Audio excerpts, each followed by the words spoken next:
Olá, muito boa noite, seja muito bem-vindo à Faculdade Batista Pioneira. Nós estamos iniciando mais uma conversa teológica e para a gente é uma grande honra, um grande privilégio poder oferecer material de qualidade através das mídias sociais. Você é o nosso convidado especial e você é convidado também a marcar nos comentários outras pessoas para que possam se achegar ao nosso bate-papo, hoje com um tema interessantíssimo, pois nós vamos colocar os olhos sobre aqueles textos complicados do Novo Testamento. Nós sabemos que tem alguns textos que a gente lê e parece não entender muito bem, parece ser, às vezes, até uma aparente contradição. Hoje nós vamos esclarecer 8 textos destes com o pastor Vanderlei Schack, qual vai nos dar uma luz, um bom entendimento, uma boa explicação a respeito desses textos. Lembrando que essa nossa conversa teológica é promovida pela Faculdade Batista Pioneira, instituição com mais de 50 anos de história, uma história de investimento no reino de Deus e na vida dos vocacionados. Para saber mais de nossa faculdade, de nossos cursos e daquilo que temos a oferecer à comunidade à nossa volta, basta acessar batistapioneira.edu.br. Para quaisquer dúvidas, pode nos chamar através do telefone WhatsApp 553332-2205. Bom, o nosso tema que temos aqui por título são textos descomplicados do Novo Testamento. E para mim vai ser fácil perguntar, já para o pastor Vanderlei um desafio responder. Mas pastor, seja muito bem-vindo, é um privilégio tê-lo conosco em mais uma noite. Ok, muito boa noite, pastor Natan. É um prazer estar aqui novamente, um prazer muito grande e também de alguma forma aí tentar descomplicar os textos complicados, né? Vamos ver aí o que nós conseguimos fazer aí nesse debate teológico. Muito bem, muito bem. É uma alegria ter o pastor conosco, é um dos professores do nosso curso presencial, também é professor do nosso curso que nós estamos preparando, e o curso EAD, esperamos em momento hábil poder oportunizar a comunidade, né? Estamos nos trâmites. Lembre de orar por nossa instituição também, por esse curso, para que a gente possa liberar o quanto antes. E vamos às nossas perguntas. Pastor Vanderlei, a primeira pergunta que eu tenho é a respeito lá do capítulo 10 do Evangelho de Lucas. Lá fala a respeito de 72 discípulos de Jesus. Quando eu leio esse texto, me bate uma dúvida. Peraí, não eram 12, né? Quem seriam esses 72? Tem uma explicação plausível a respeito desses 72 discípulos? Ok, pastor Natan, vamos lá então. Esses 70 ou 72 discípulos, eles são comissionados de forma mais geral e eles vão preparar as cidades e vilas que Jesus estava prestes a visitar, a ir na casa das pessoas e nas sinagogas e tal, fazer aí os seus ensinamentos, né? Então era típico naquela época enviar um precursor, né? E esses 70, então, eles estão como uma espécie de precursores, né? Indo à frente, preparando o caminho para quem vem posteriormente e que é Jesus Cristo e que notavelmente é a pessoa principal. Então, o precursor, ele iniciava essa missão para a qual ele havia sido enviado, e preparava também as pessoas que iriam receber a mensagem de alguém que viria, do tipo um rei, alguém presidenciável, alguma coisa do tipo, né? João Batista é um exemplo muito claro em relação a precursor, né? Então, esses 70, eles foram para a região da Pérea e da Judéia, enquanto que os 12 ficaram mais restritos à região da Galiléia e tiveram um ministério mais próximo a Jesus, e foram discipulados de tal forma que impactaram os seus próximos 2000 anos, né? Então, por isso, eles têm os seus nomes relatados e que mais tarde, após a ascensão de Jesus Cristo, nós vamos ver que para a substituição de Judas, a exigência para estar entre os 12 era que o candidato tivesse acompanhado todo o ministério de Jesus, desde o batismo de João Batista até o momento lá da ascensão de Jesus, quando Jesus foi elevado aos céus. E esse relato nós temos em Atos, no capítulo 1, versículo 21 e 22. Então, os 12 é que vão dar continuidade à obra de Jesus de uma forma mais específica, né? E aí é o momento que surge a igreja primitiva e que, na verdade, é uma continuação da obra que Jesus havia iniciado quando ele esteve aqui na Terra, né? Então essa é uma diferenciação aí básica, né? Os 70 são enviados de forma mais geral, enquanto que os 12 eles são ensinados, estão mais próximos de Jesus, tem algo ali assim bem mais específico juntamente com Jesus, né? E esses 70 depois eles meio que somem, né? E os 12 eles vão até o final da vida com o ministério que Jesus havia passado para eles, né? Então, por isso que consta aí os nomes desses 12 e dos 70, então eles são de forma mais generalizada, como qualquer outro discípulo, e não consta, então, o nome deles. Agora deu para entender. Ficou meio complicado de entender, é 70, 72 ou 12, mas eu creio que podemos, dessa forma, ter a nossa dúvida sanada, né? Uma boa resposta. Isso. Só um adendo aqui, pastor Natan, possivelmente é 70. Alguns manuscritos gregos trazem 72, né? Então, dependendo aí em qual versão a Bíblia em português vai se basear, então é 70 ou 72. Mas, olhando para o exemplo de Moisés, né, que tinha 70 anciãos, 70 ajudantes e tal, então possivelmente aqui também Jesus teria enviado 70 auxiliares, alguém que fosse na frente lá preparando o caminho para ele. Certo, pastor. E prosseguindo nas nossas perguntas, toda vez que eu abro em Apocalipse e começo a ver ali no início, a partir do capítulo 2, as cartas às igrejas, né, da Ásia, nós vemos que tem algo ali que nos chama a atenção, salta aos nossos olhos, que diz ao anjo da igreja. E eu já ouvi muita gente falando que o anjo da igreja é o pastor da igreja, o anjo da igreja, ele é a igreja como um todo, é o coração da igreja. Então, tem algumas coisas complicadas que dizem a respeito do anjo da igreja, né? O que o senhor tem a nos explicar a respeito desse anjo da igreja?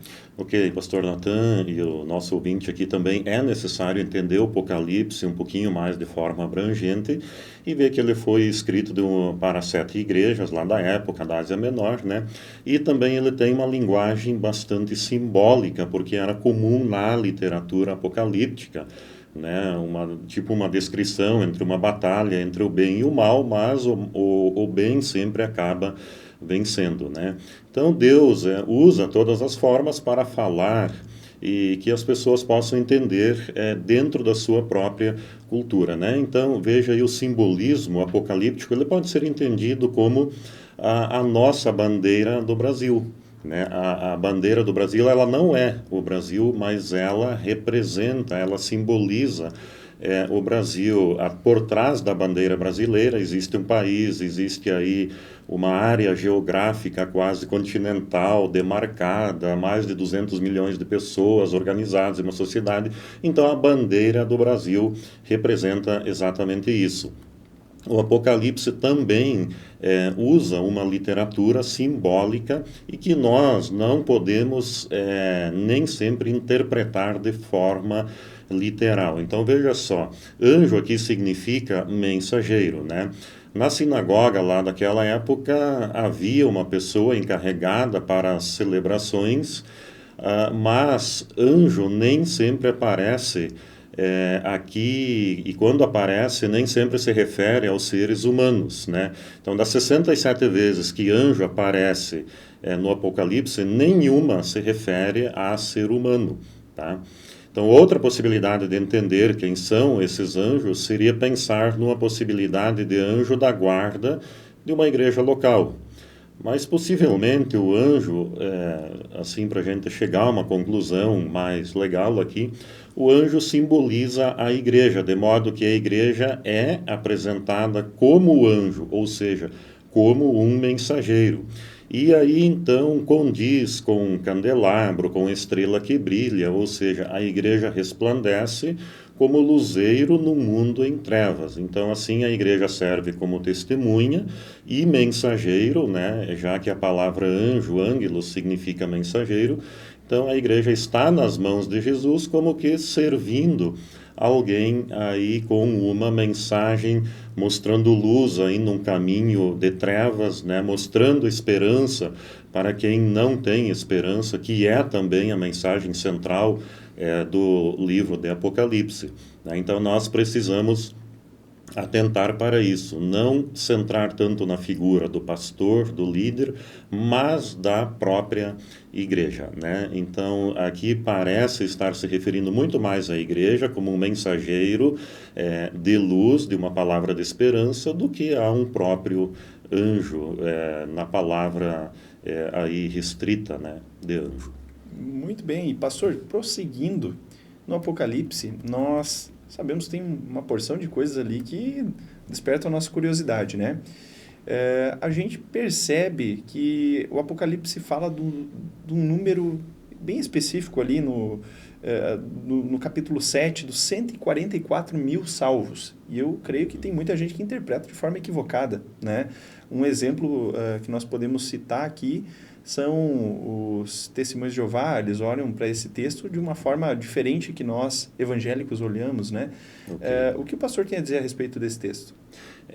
Não podemos, assim, de novo, né, interpretar de forma literal, né, mas nós temos que pegar um pouquinho aqui do contexto para entender esse número aqui, 144 mil, e que depois vai se repetir de novo no capítulo 14, né?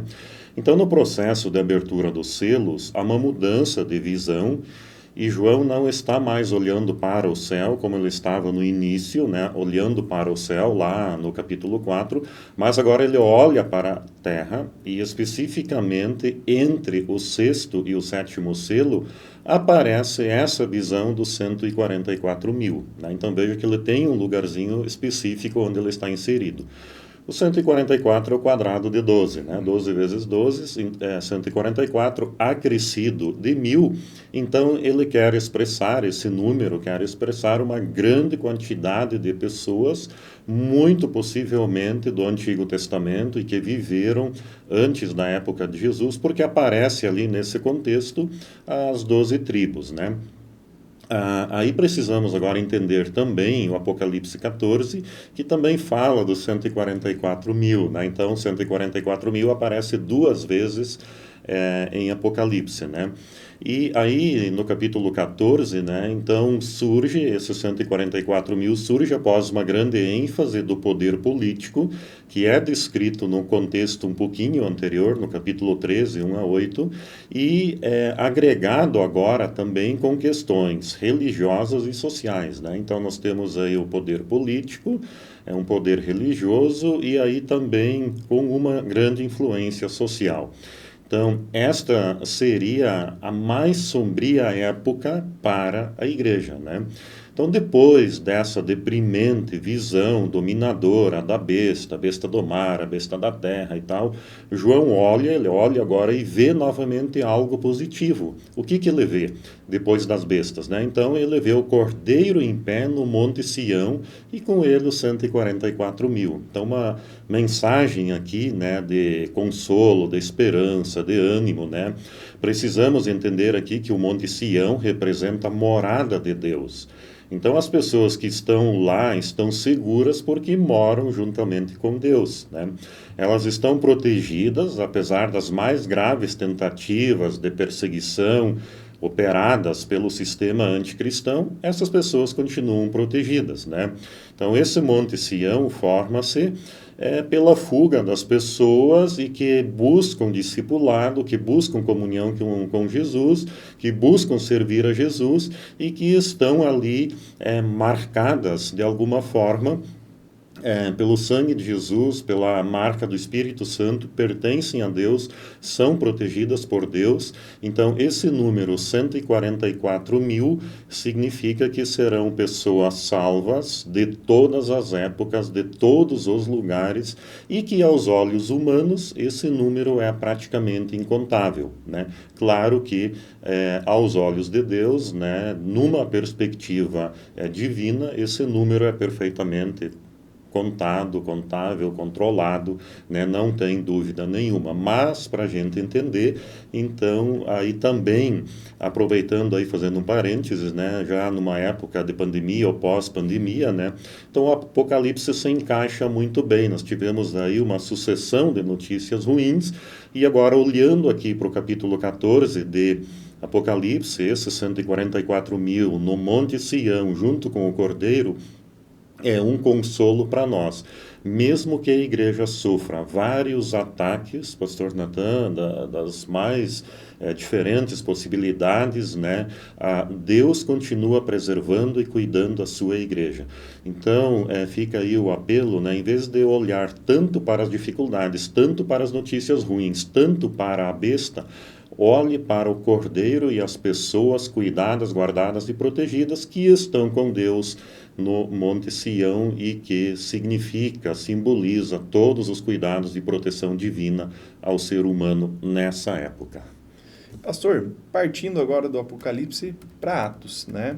Nós chegamos no capítulo 15 de Atos e tem um negócio meio diferente ali, uma restrição alimentar, né? Uma restrição que é dada pelos líderes da igreja que estavam em Jerusalém aos irmãos gentios, né? E Isso. tem um ponto ali que me incomoda assim aos olhos, que é o fato de que os irmãos não deveriam comer alguns tipos de alimento. Deviam se abster de alimentos sacrificados, de animal estrangulado, de sangue. Não dá para entender muito bem isso à luz do cristianismo.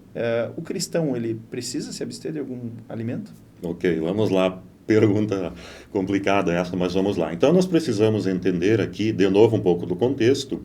E no capítulo 13 e 14 de Atos, lembrando também que Atos ele não é um livro normativo, ele é um livro que conta a história como foi, ele não diz como tem que ser, né? Ele não é um livro doutrinário, ele é um livro histórico, mas mesmo assim serve para conseguir tirar alguns exemplos, né? Então, acontece a primeira viagem missionária do apóstolo Paulo, né? E então judeus se convertem, gentios se convertem, e aí começa um conflito em relação à alimentação, dias sagrados, sábado, guarda do sábado, né?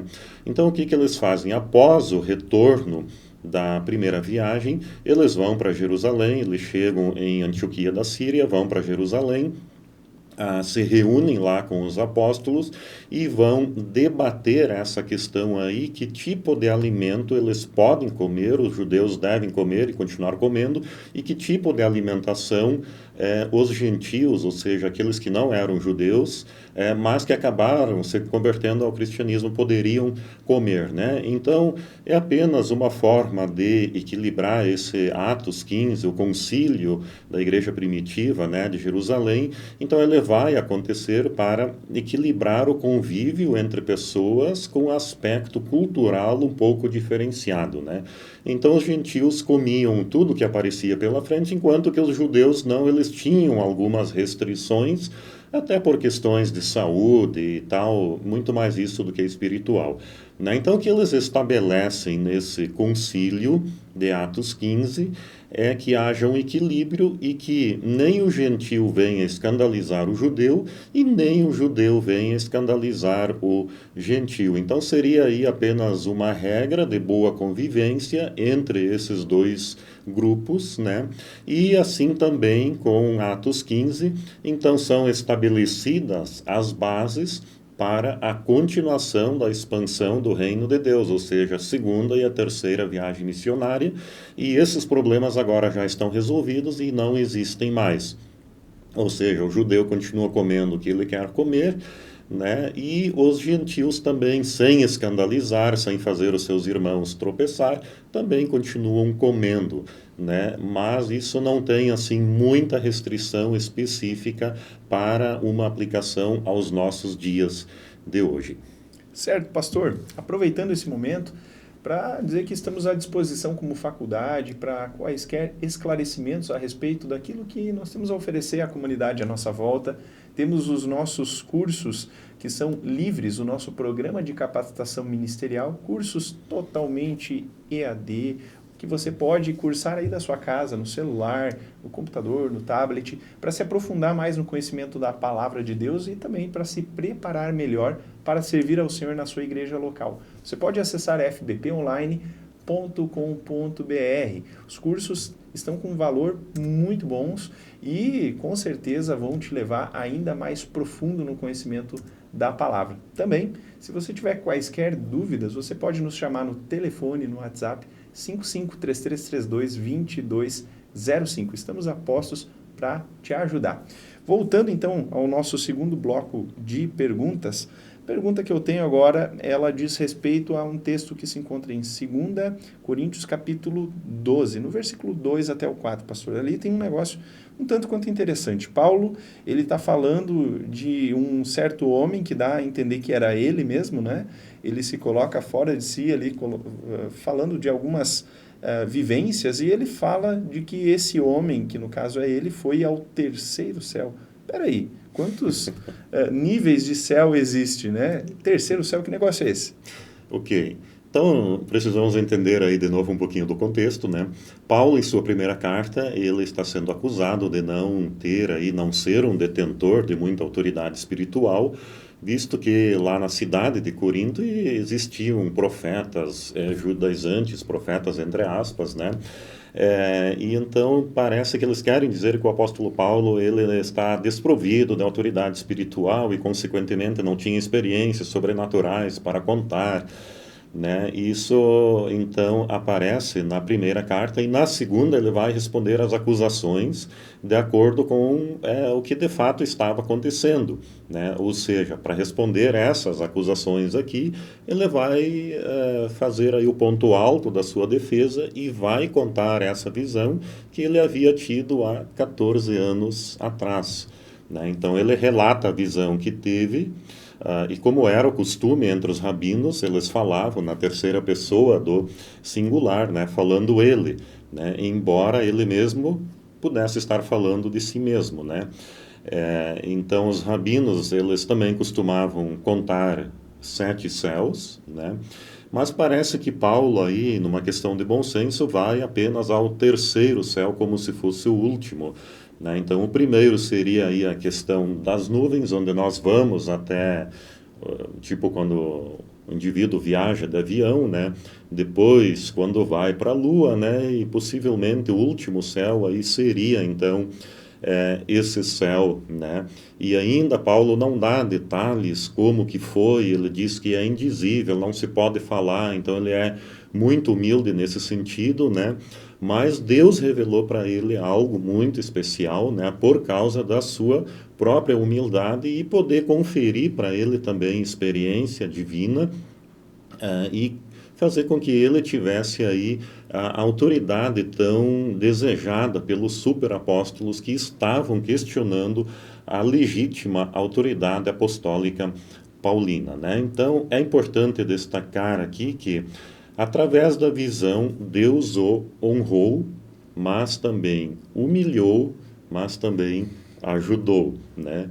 Então, além de Paulo confirmar através da sua simplicidade a humildade e a sua grande autoridade que ele de fato tinha, mas apenas estava sendo questionada e desacreditada por pessoas que estavam interessadas em tomar o lugar de Paulo como apóstolo, né? E Paulo então conta essa experiência. E essa não é única, ele teve muitas outras experiências, visões, né? Podemos citar aqui a questão do naufrágio, ele teve uma visão de que nenhum passageiro, tripulante da embarcação, né, quando eles estão naufragando, viajando para Roma, né, ninguém se perderia. Então foi uma visão que ele teve e de fato todos se salvaram, ninguém se perdeu, né? Então são várias visões que ele tem, mas numa condição de simplicidade, de humildade, ele não expõe essas visões para a sua própria glória, né? Ele deixa tudo isso para a glória de Deus e para que Jesus Cristo seja glorificado. Mencionando Paulo, tem mais um texto também ali agora em 1 Coríntios, que é meio mal compreendido por alguns movimentos religiosos. Se encontra em 1 Coríntios capítulo 15, versículo 29, onde Paulo parece dar a entender que há a possibilidade da gente se batizar por pessoas que já partiram, se batizar por mortos. Isso é cabível dentro do cristianismo, pastor? Pastor Natan, precisamos entender que a salvação ela é individual e cada pessoa precisa tomar a sua própria decisão em favor de Cristo, né? Então, o assunto que Paulo vem descrevendo aqui é sobre a volta de Cristo, e nessa oportunidade os que já morreram, então seriam ressuscitados, né?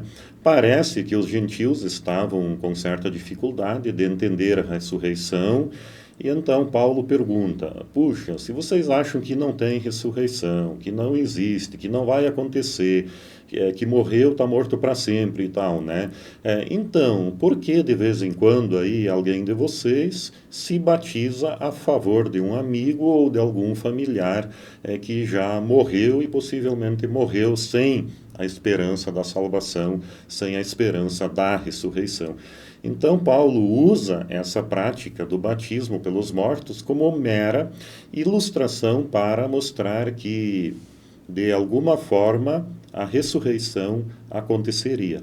Porém, Paulo, ele não dá nenhuma indicação que ele aprovasse tal costume, tal ritual, se batizar pelos mortos que já partiram, até porque a salvação precisa ser recebida, tomada, pedida a Jesus em vida. Depois que se parte dessa vida, não há mais nenhuma possibilidade de salvação, de perdão, de pecado. Então, Paulo está usando isso aqui apenas como uma ilustração. Se vocês não acreditam em ressurreição, por que então estão se batizando a favor dos mortos? Eles não vão ressuscitar, né? Então ele usa como ilustração para que haja uma compreensão melhor de que existe ressurreição e que Jesus voltará, e no momento em que ele voltar, os mortos serão ressuscitados. Aqueles que creram, então, vão para o céu, e os que não creram, então, serão condenados. Pastor, olhando agora lá nos Evangelhos, Lucas capítulo 22, versículo 36, Jesus, ele dá uma orientação tanto quanto estranha aos seus discípulos. Ele está enviando os seus, né, para irem pregar, e ele toca na questão do uso da espada, ou melhor dizendo ali, de arma. Na época a espada era uma arma, né? Ele diz, se alguém não tem uma espada, então junta uma graninha e compra, né? Vende algo que tu tem e compra. Minha pergunta em cima desse texto, o cristão, ele deve portar armas? Ok, pergunta difícil, né? Mas, pastor Natan, veja que Jesus apenas está preparando seus discípulos para a entrada em um território inimigo, né? Até então, eles tinham apoio das multidões, Jesus estava com eles, agora Jesus seria morto, seria crucificado, né? Não teria mais aquele Jesus junto com eles, que fazia cura, exorcismo, multiplicava pão, né? Então eles estavam saindo, se retirando desse ambiente protetor, desse ambiente familiar, né? E estão entrando para um ambiente, para um território agora um pouco mais hostil, um pouco mais inimigo, né? Então, daqui para frente, eles é que precisam prover para si o seu próprio sustento, a sua própria proteção, a sua própria defesa. Então, nesse sentido, é que Jesus fala para eles que eles deveriam aí usar uma bolsa, um saco de viagem, espada, né? Então, eles mesmos teriam que suprir as suas próprias necessidades, tanto espirituais quanto materiais também, né? Eles teriam que se defender até de atitudes violentas que estavam ocorrendo, acontecendo. Talvez o Império Romano poderia pensar que Jesus era um revolucionário político, né? Então eles corriam um certo risco de serem atacados de alguma forma, então era necessário providenciar algum tipo de defesa própria, né? Mas aqui, muita atenção, né? As espadas não são vistas como armas de ataque, apenas como defesa e autoproteção, né? Assim como alguém que mora num lugar sozinho, no interior, precisa aí de uma certa proteção, de uma certa segurança, tanto para animais selvagens ou, enfim, algum outro tipo de violência, né? Então é mais nesse sentido aí que se aplica, né? Fora daí, esse texto não teria outra aplicação convincente para os nossos dias. Muito bem, pastor Vanderlei. E lá em 3 João, no versículo 7, visto que é uma pequena carta, né? Tem apenas um capítulo, no versículo 7, fala a respeito de algo de que o cristão sai sem receber recurso dos descrentes, algo nesse sentido. Minha pergunta os cristãos podem receber dinheiro de pessoas ímpias que não são crentes? Ok. Via de regra, a obra de Deus deve ser sustentada e mantida pelo próprio povo de Deus, né? Porém, vemos que ao longo da história bíblica, né, Moisés, quando ele retirou o povo de Deus lá do Egito, ele não recusou as ofertas dos egípcios, né? Ele recebeu. O rei Salomão também, ele recebeu presentes de um outro rei, o rei Irão, de uma outra rainha também, a rainha Sabá, né? Então eles não recusaram.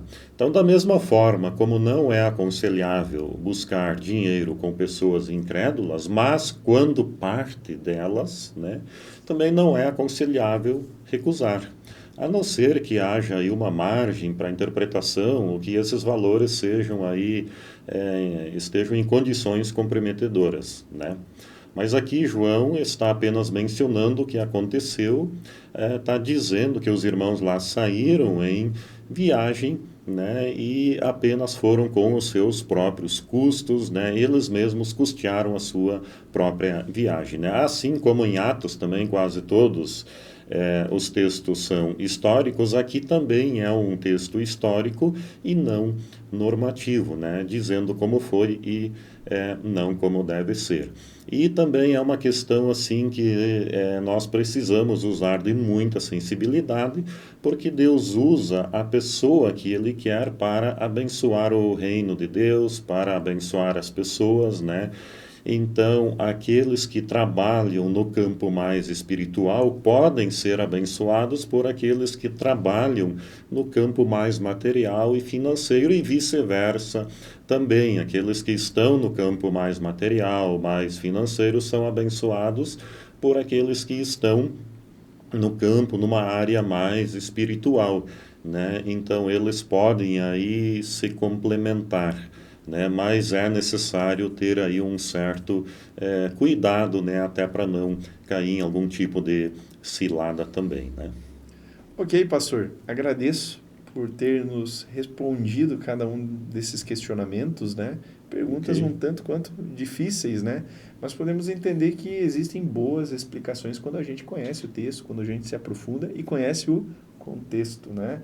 Então eu creio que boa parte dos equívocos acontecem porque as pessoas não conseguem ler a Bíblia como um todo, olhando o pano de fundo, né? Então tá bom, pastor, muito obrigado por nos Ok. abençoar, nos dar um bom esclarecimento e agradecemos aqueles que estiveram conosco também nessa conversa teológica.